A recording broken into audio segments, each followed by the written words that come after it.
If you ever felt like you were doing all the right things, but you end up still feeling stuck in the same emotional loop, in the same patterns, trust me, you are not alone. This past months taught me that even though you can do so much inner work, so much healing, journaling, reading all the self-help books, going through therapy and stuff, and you're still gonna be getting stuck in the same patterns, even getting obsessed over something pathetic and something that you thought that you would never be obsessed with. This past months of May taught me quite a bit about myself. It led me to a lot of self-discovery, so I am going to be sharing that with you today. And honestly, something happened this month too that completely surprised me.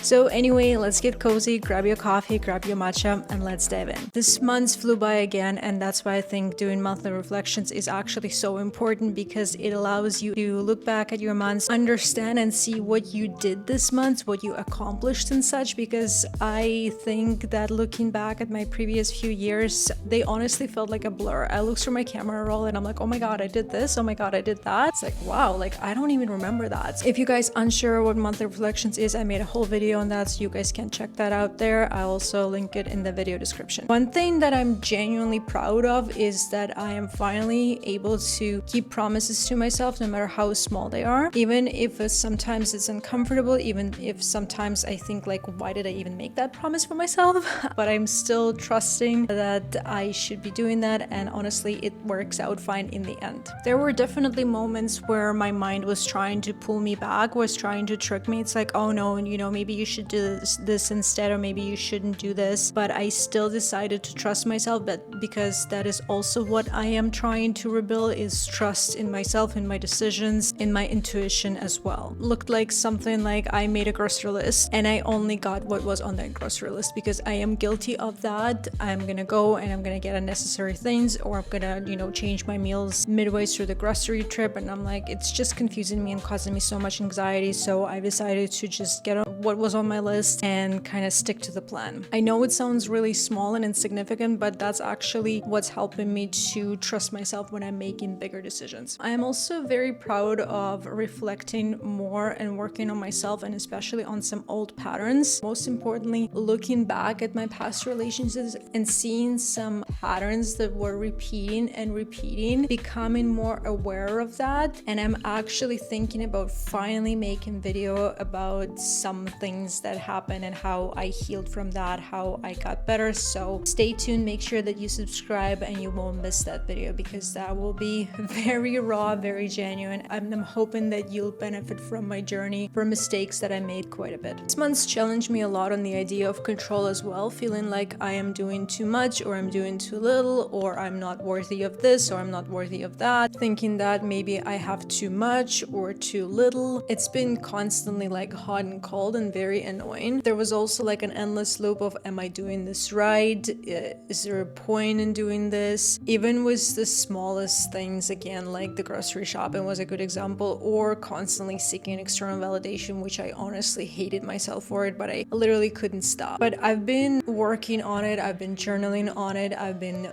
doing some therapy work, and I am slowly breaking my old patterns of that. I know that it's not perfect, but at the end of the day, I am making some progress, and that's essentially what matters. I am also learning to give myself grace and be kind to myself when I go back to, you know, some bad habits, so to speak, like in terms of like seeking validation or getting frustrated when I don't get that external validation. I'm just trying to learn how to sit with those feelings instead of trying to numb it or try to, you know, get that external validation someplace else. I'm also learning to be okay with just being happy with what I have in terms of my mental health and how things are, instead of like being happy once, you know, I'm healed or once this thing is fixed. I'm also, like I said previously about trust, is that I am learning to trust myself and being kind with myself, even if I make mistakes or did something imperfect. Because I think that's important, that we are not fighting with ourselves, we're not cursing ourselves, we're not guilting ourselves or calling ourselves worse when we make some mistakes or doing something that doesn't yield the result that we're hoped for. I think it's really important to actually speak to ourselves kindly, just like we would talk to our best friend or like to our child, for example, is that, you know,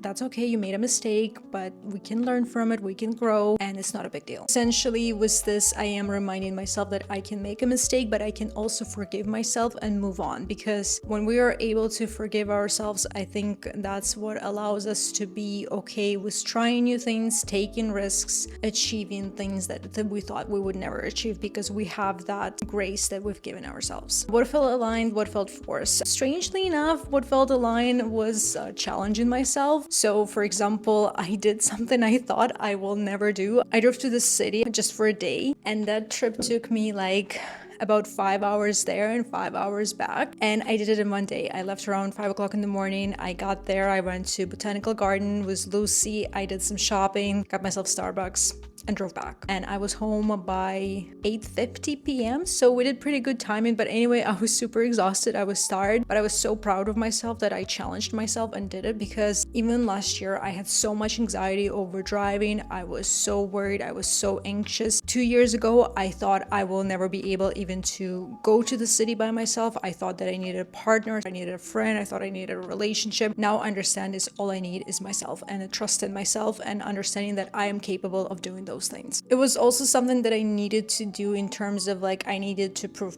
to myself that I can do it. And speaking of that trip, what I also did is I actually got myself a little travel journal right here.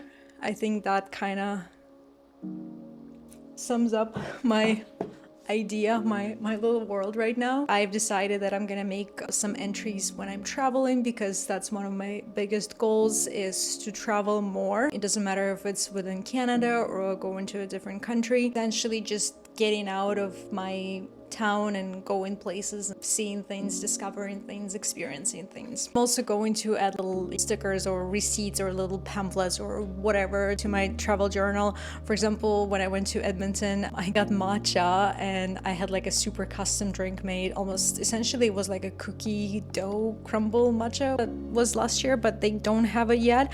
And I also was reading comments when people were suggesting different drinks. So somebody suggested to add an extra scoop of matcha, and I did that, and oh my god, I was like pumping on caffeine. I was like so wired. I was like, whoa, what's going on? But it was delicious, so I added that sticker. And I'm also planning to print some pictures that I've taken and put them there. And I think with like all these like pictures and photographs, I will be able to create, you know how like people make mood boards, but for me it's gonna be almost like a memory board of little things that I've done. I think it will be like really nice to look back instead of just having pictures on your camera roll, which is again nothing wrong with that, but I kind of want to have something like almost like a photo album with some notes written on it. I've also started intermittent fasting, again something I thought I'll never be able to do, because every time I fasted, every time I would eat afterwards, I would get like an extreme pain in my stomach, and I thought that it was something wrong with me. But then I started doing research and reading. Apparently it's pretty normal in the beginning to have like pain in your stomach, because essentially like your stomach has been fasted for a long time and now it's getting food, so now it's like starting to work, so it's like contracting and stuff. So it's honestly not a big deal, and essentially it went away. There was no pain anymore. It honestly helps me so much in terms of like my meal planning, grocery shopping and stuff, because right now I just come home, I don't even need to have dinner because I'm fasting, kind of having like 2 meals and a snack now, and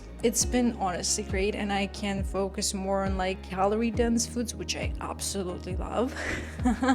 Anyway, that's been working great. And because it's summer, I think it's easier to fast because you can spend more time outdoors and just be active and not really think about food, opposed to winter when you're kind of like cooped up inside. Especially like I live in Canada, we have winters and it's like -30, -40. Well, in summer it's like super nice, it's like +20, sometimes +30. So we've been having like beautiful weather. Also, since it's summer, I kind of feel like more light, more energized. I also started doing Pilates workouts. I honestly underestimated how intense it can be and how beneficial it can be for your joints, for your mobility, and for your flexibility. I noticed so much difference even within a month since I've been doing it, like how much my flexibility improved, how much my coordination and balance improved, how much core strength I got. So if you're thinking about starting Pilates, like now I understand what the Pilates fuss is all about, because it's absolutely amazing. Not to say that strength workouts are bad, I'm definitely gonna go back to it, but I think it's nice to cycle those once in a while. And I am still doing my yoga workouts, which I absolutely love.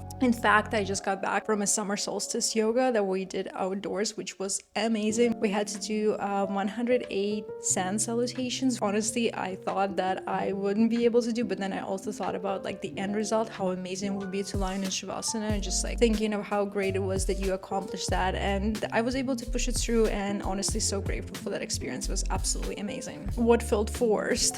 Honestly, in a way, falling back into my previous patterns felt forced, even though I kind of did it subconsciously, even without thinking, because that's what was familiar, but still deep inside I knew that it wasn't right. So it was kind of feeling forced to like falling into that pattern, and also I was like forcing myself to get out of that pattern, and I think I was forcing myself to do it too fast without giving myself enough grace and kindness just to kind of like to live through that and to understand that, you know, it's okay, it will pass, it's okay to sit with your feelings, and it's okay to be in that like, you know, weird awkward stage. The patterns that I'm talking about is like I kind of had a crush on somebody who was not interested in me, who was like surface interested in me, and I was like almost hooked on that, you know, what if, maybe, hope. Finally thought that I was seen and understood, but it wasn't really what I thought. But because that was something that I was used to, that felt familiar, and also almost like addiction, giving you anxiety and stuff, almost like, you know, a lottery, and what if and question, and sitting by your phone and wondering if they will text you or not. That's something that I was like, oh, like now I think about it, I'm like, oh, yuck, like that's not good. Like we are trying to not be like that. But anyway, there is nothing wrong if you are struggling with that. Again, I'm going to be making a video and I'm going to breaking it all down and giving you some tips and things that I've done that helped me to get through that cycle and feel better. I've honestly did a lot of work on that little crush that I had. I thought that even like maybe too much, but honestly I am grateful that I had that experience, because now I can share all the things that I've done that helped me, that I'm sure will help you to break that cycle and get better. The biggest lesson of the months is that you are definitely more capable than you think you are. You are not giving yourself enough credit, and if you are going to put your mind something to it with careful planning, trust me, things will work out. I never imagined that I would go on that huge trip in one day, and here we are. You know, I did it. I did a bit of planning. It's not like I over planned everything, but did I have anxiety? Of course. Was I worrying? Yes. Was I overthinking? Yes.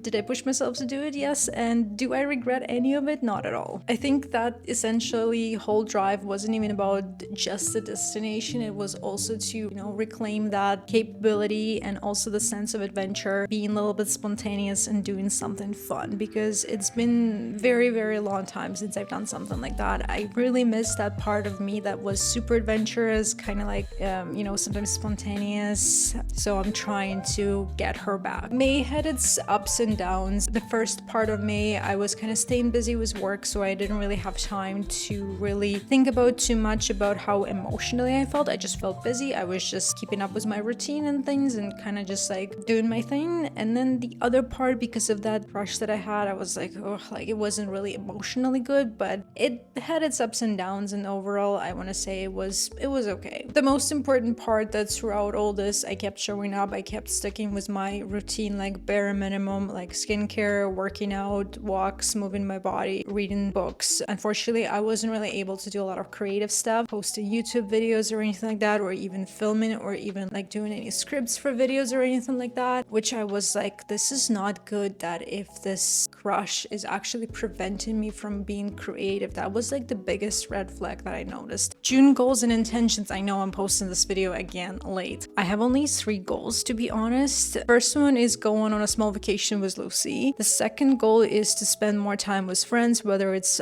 just virtually, you know, on the phone, or seeing friends, because I have friends who live kind of all over the world. I have some friends here. And the third one, I can't believe I'm saying that, but it's to actually go on a date. I think I'm finally ready to kind of test the waters and dip my toes into the dating world. I've been single for almost 2 years now, and I haven't really dated, I haven't really done anything, but I kind of changed my mindset around it, because I thought to myself, well, first of all, no matter how much healing you do, you need to understand that we get healed and hurt in relationships.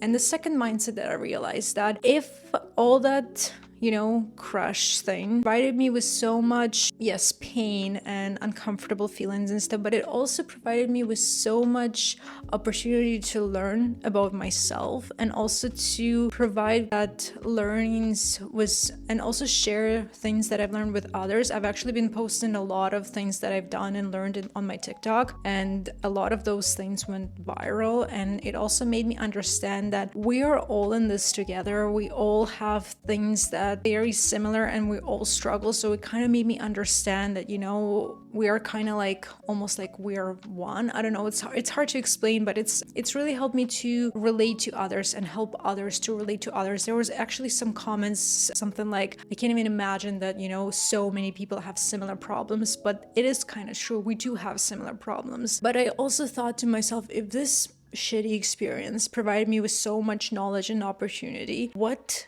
experience can I get from actually good relationship, or what experience can I actually get from dating? Probably so much more experience, so much more knowledge, so much more opportunity to discover myself, and also so much opportunity to heal certain aspects of myself. So I am kind of going with that mindset. Throughout the months of May, journaling has been a really great tool for me that helped me to get through my ups and downs, to get my priorities straight, to kind of get back into my goals and things that I want to achieve, to be more clear on the things that I want. And honestly, if you are not journaling yet, what are you waiting for? If you are new to journaling, I made a whole video on YouTube about it, journaling for beginners, so make sure that you check that out. If you are new to monthly reflections and you want to try them out for yourself, make sure that you check out this video. I will link it also in the video description, where I share about all things monthly reflections, why you need to do them. There's also a Notion template about monthly reflections that you can use every month. You don't have to go crazy, but just doing a little bit of that every month will provide you with more clarity. You will understand what your month has been all about. You will understand what you want to bring into the next month, what you want to leave behind, and essentially your month, your year, your life will not feel like it's just passing by and you're not even involved or part of it. Thank you so much for watching this video. Make sure that you check out these 2 videos that I've just mentioned, and I am hoping to see you in my next video, where I'll be sharing all things about relationships, healing, how to get over your crush, how to heal after narcissistic relationships, essentially all the things that I've learned so far. Don't forget to subscribe and hit that like button. I appreciate every single one of you. Thank you so much for being part of this journey. Thank you so much for being patient and not unfollowing me because I wasn't posting videos. I appreciate your patience. I appreciate you. I appreciate your time, and hopefully I'll see you soon. Bye.